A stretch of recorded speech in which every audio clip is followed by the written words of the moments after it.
Hello and welcome to another episode of Focus on Outcomes. Patrick, good to see you today. Good to see you, Jeff. We're here to talk about Microsoft and the applications that most organizations are using. Really, an overwhelming majority are using Microsoft.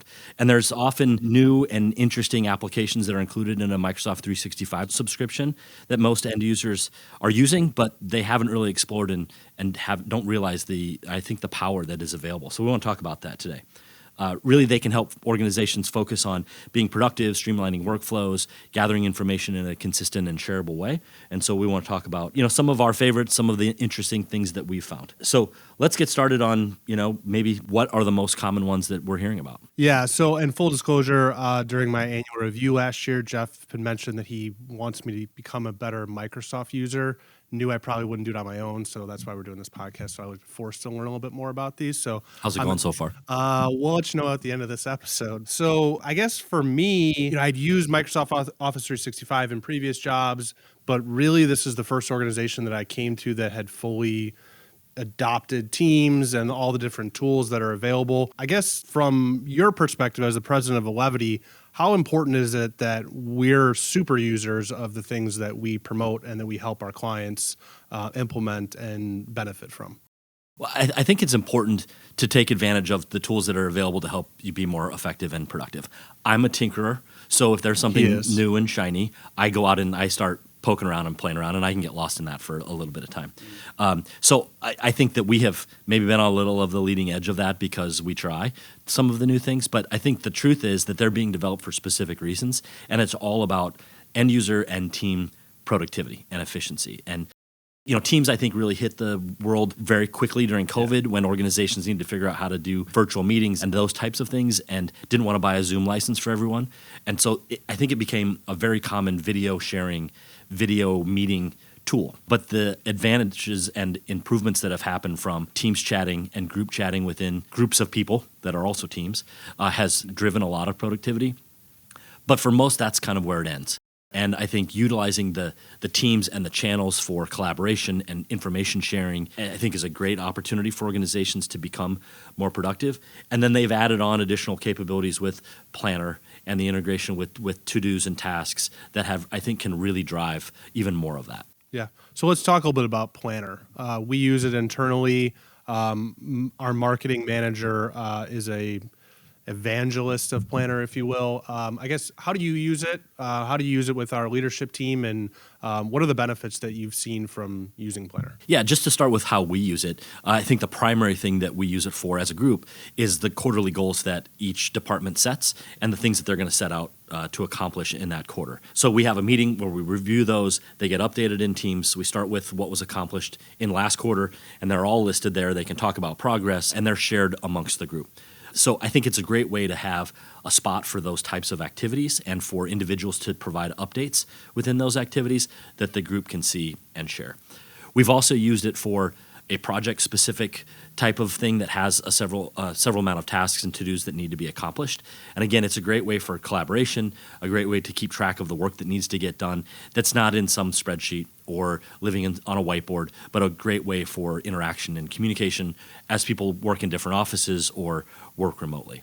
Do you use it for yourself? Like, do you ever assign yourself tasks as little reminders, taking place of Post-it notes and things like that? Yeah, I've gotten rid of Post-it notes, gotten rid of, little pieces of paper with reminders. And that's really where I think To-Do and Planner have now come together in a way that makes it very efficient. I can have one view that can show all things assigned to me that are in to-dos, which are more personal, individual things, although I have a shared to-do with each of my direct reports that keeps track of things that we want to talk about, things that we're working on, which is a great way to have that collaborative space of the things that we're both working on. And then it can also put the things in Planner that I've been assigned to, so I can keep track of all things that I need to get done by time, by resource, by bucket. That helps me stay organized. Great. And by the way, that's available from my phone. It's available from my laptop. It's available from my iPad. It's on all things. And you get alerts if you assign a task to me, for instance, and I update that, either my progress or I complete that. You then get alerts in your email or in Teams. How does that work? I can if I get it set up the right way. I think we're going to talk a little bit about Flow, and that's another workflow tool that allows those types of alerting or separate actions to happen from that. But it's an easy way to keep track of the things that have been done, what's in progress, what's delayed, and stay on top of things. Yeah, well, so you kind of teased it there. Power Automate, traditionally known as Flow. I guess talk a little bit about that. How do you use it? Not something that I use today. I've heard a lot about it in other departments, and I'm interested. But I guess where do you get started with that? And is that included in traditional Microsoft licensing? It is, and I would say that we're probably rudimentary users of it. I think the one use case that I can talk about. You're saying we, like you and I both? We as at Elevity. I'm not sure that you even reach that level, but Right. no, the way that we use it is the thing I talked about earlier with the goals. As someone completes a goal, it runs a little workflow and posts an update in one of our channels that says this task has been completed. Sure. So it's a nice way for everyone to see that that's been done, and if somebody has a question about it, maybe they don't think it's been done or they have an action now that they need to take, they can be aware of that. I think that there are pretty advanced capabilities with Power Automate of even things like updating in like a pricing document in Excel that can let others know that some things have been updated, so that without having to remember to send an email or to post something in Teams that something has been updated, the system will just do that for them. Yeah. Yeah, we're not there yet. Shifting gears a little bit. So AI has obviously been on everybody's mind. It's a subject that's been very popular over the last year or so. We have had webinars and different types of speaking engagements around Copilot. So there's a free version of Copilot as well as a paid version. You've been a Copilot user now for, I don't know, maybe 8 or 9 months, the paid version of that. I guess talk a little bit about how that's changed your day. What are the things that you love about it? What are some things that you're hoping that it improves about it in the future? Yeah, Copilot is one of those tools that is super powerful and easy to forget that you have available to you.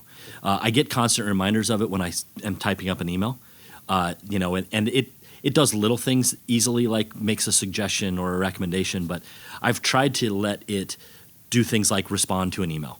And now it has the ability real quickly to say respond in a nice tone, and then you get to read it and you can make small adjustments. But it can jumpstart that email response pretty quickly, which is usually better than like one of my typical 1 or 2 word responses that can be misread to not have the message and the tone that I want to have. So it's Copilot. Your emails have gotten nicer. That's Copilot? Not always, Oh, yeah, but in okay. some cases. All right. I think the other thing that is really valuable is if you need to write a longer message, and whether it's like a Word document, like the old time letter, but some kind of a longer message that it can take the content and it can deliver a message that I think it's well written, it's well thought through, and it leverages a lot of different capabilities and information to deliver that message. I think the longer term benefits and capabilities are enhanced searching across all the information that you have available. The thing that we're talking to organizations about that want to jump into the paid version of Copilot that gives more of access, they have to think about who has access to what information. Prior to Copilot,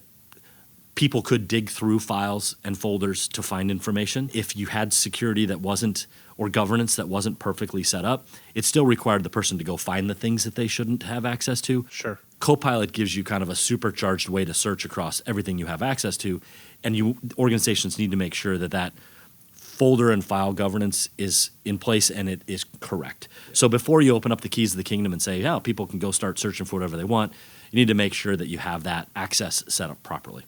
Have you gone down that path with like reporting or different types of charts or graphs where you've asked Copilot, you have access to everything that you need as far as Elevity is concerned to build you a report on XYZ? I haven't. That's one of those things where I know I have access to it and I use it really heavily for a week and then I forget about it for 3 Sure. weeks. It's something that I've got to get a little better at using repetitively. But I think it's a very powerful tool. I think it's something that Microsoft's going to continue to enhance, make even stronger within the applications. I think most people were very excited about the Excel and PowerPoint creation and capabilities that Copilot was going to be able to deliver. Yeah. I think they've been the slowest to have the kind of immediate impact that many thought.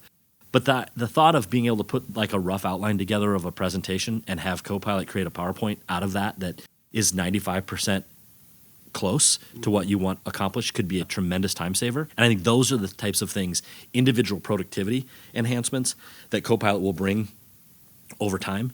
Organizations just need to figure out if the cost of the license at $360 per user per year is going to deliver the type of return that they would expect, and will the individuals be the type that will use it? And if we want the individuals to have that benefit, right?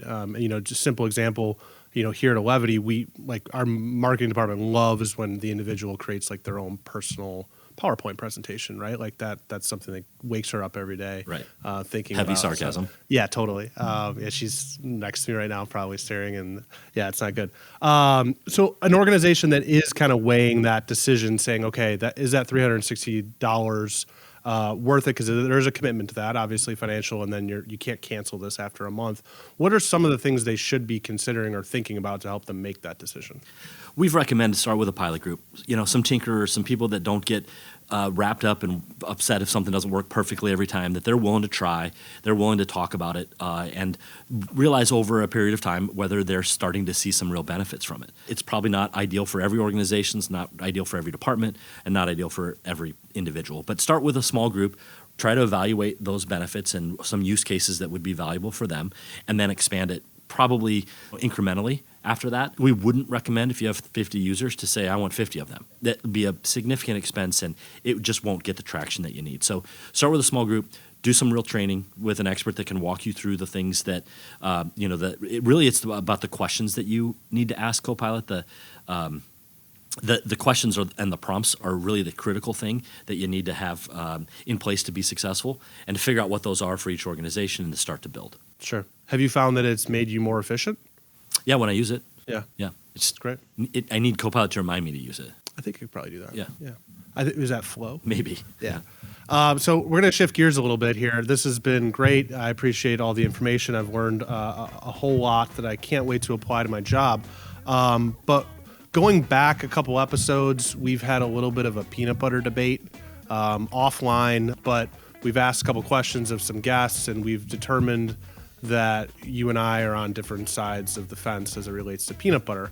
I'm mortified by the fact that someone that I have so much respect for is on this side of the fence. So Candace and Michaela, our marketing department, thought that it'd be a good idea if maybe we each try each other's peanut butter and see how we feel about it, right? Because if nothing else, we're open-minded, right? Well, yeah, and I just want to be pretty clear. I'm fine with creamy peanut butter and crunchy, but if given the choice, okay, I'm crunchy. So I also want to be very clear. I think crunchy peanut butter is disgusting. Okay, well, I guess we're going to find out. So, all right. So how do we do this? This is first for us. So I guess I probably have to start with crunchy. Sure. And so I've never had crunchy peanut butter. Interesting. That's also a great trait of mine that I have strong opinions about things you haven't tried. Exactly. Yeah. Okay. Yeah. All right. So we're still videotaping. I'm pretty sure, yeah. I think so too. So this isn't as crunchy looking as I thought it would be. It's a big bite. And man, I'm done with my tea. Yeah, no. There's just no way. Why? Texture. I like a little crunch on a piece of toast. It's pretty good. I also put my spoon back. I noticed. So I'm taking that home with me. It's going to make it even more crunchy. Might need to be some heavy editing in this section. Yeah, that's good. I don't know how you can think that that's not ideal. It's not peanut butter. It's something completely different. Is it?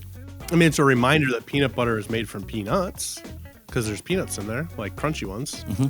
That's just not good. Okay. So like PB&J. Talk about unfocused. You'd rather that on a PB&J? Mm-hmm. Okay. Or in the morning, a piece of toast need a little protein kick. Little spread of the crunchy gives a little more texture. The same? Probably, other than the crunch factor. Well, how many grams of protein? 7. Yeah. How much sugar? 3 grams, 2 from added. Yeah, exactly the same. What about fiber? 190 calories. Yeah, still that. Yeah. So if anyone wants to get a feel for meetings that Patrick and I are in with our marketing department and things going sideways, this is a great example. Yeah. Speaking of unfocused. Yeah. So I understand. No, I don't like it. That's good. I still feel the same way. I'm questioning so many things about you now. The respect factor just went down a couple notches. No, it's still there, but it's just different. All right. Well, hopefully you've learned a little bit about Microsoft apps and probably very little about peanut butter preferences. Yeah. But thanks for joining, and we look forward to talking to you again. Sounds good. It was fun. Thanks, Jeff. Thanks. Bye.